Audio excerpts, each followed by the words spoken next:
Greetings, family. It's me, your boy, Dr. Samuel D. Abbott, and I'm back with another midweek motivation. On the onset, family, I want to wish you Happy New Year. And I understand that at the beginning of the year, many people set out resolutions and things of that nature. But January has a way of putting pressure on people because it's full of new. A new year, new expectations, new goals, new promises that we make to ourselves, and sometimes we keep, sometimes we don't. Quietly, almost subconsciously, many people assume that to move forward, they must erase what came before. However, mature, grounded, high-capacity people don't panic at transition. They recalibrate. Therefore, family, I want you to know that you are not starting this year from zero. You are starting from experience. The experiences you got in 2025 taught you what drains you. It showed you what matters, and it clarified what you no longer can afford to carry. Some lessons came through success, others came through disappointments. However, nothing from last year was wasted unless you refuse to extract the lesson. So let me say this clearly, family, and I want you to carry this with you today. Reset does not mean restart, because restarting assumes failure while resetting assumes growth. Restarting says nothing worked, while resetting says, I've learned enough to recalibrate. A reset, family, is not emotional, it's strategic. It's what leaders do when they recognize that growth doesn't require erasing the past, it requires refining direction.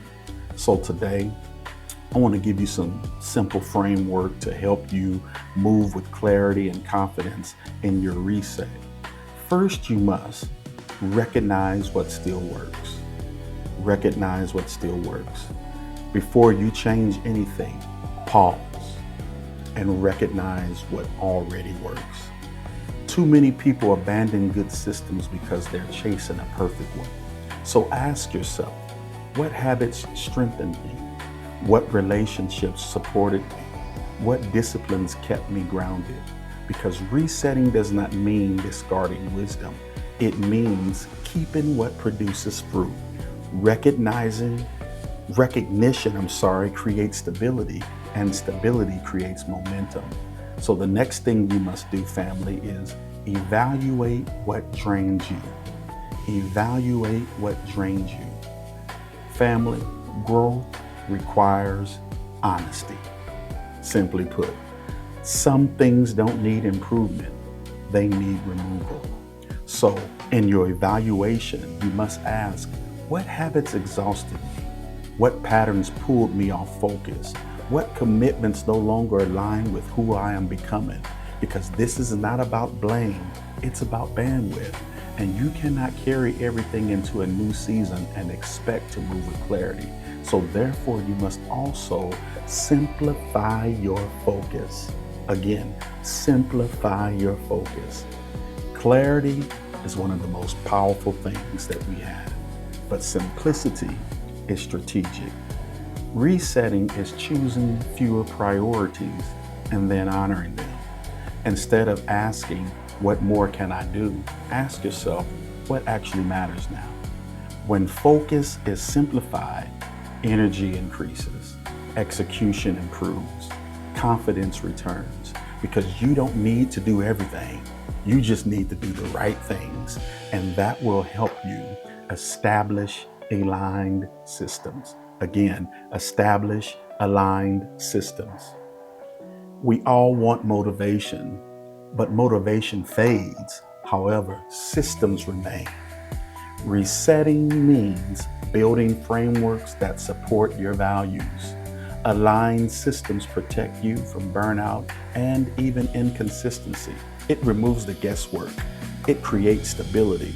And so when your systems match your priorities, progress becomes predictable, and this will help you finally take intentional action. Take intentional action. A reset without action is just reflection. Take one step, not 10. One clear, intentional move forward. Action doesn't need to be dramatic to be effective. It just needs to be deliberate. Momentum, family, begins the moment you move. This year is not about proving anything to anybody. You don't need a new identity. You just need renewed focus. So here's your reset for this week. Identify 3 things. 1 habit to keep, 1 habit to refine, and 1 habit to release. Again, identify 1 habit to keep, 1 habit to refine, and 1 habit to release. Write them down, name them clearly, act on them intentionally. And as you move into this year, remember this: you are not behind. You are not starting over. You are not beginning empty-handed. You are resetting, but resetting with wisdom, clarity, and intention. Grace and peace be unto each and every one of you. I'm Samuel D. Abbott with another Midweek Motivation. God bless you.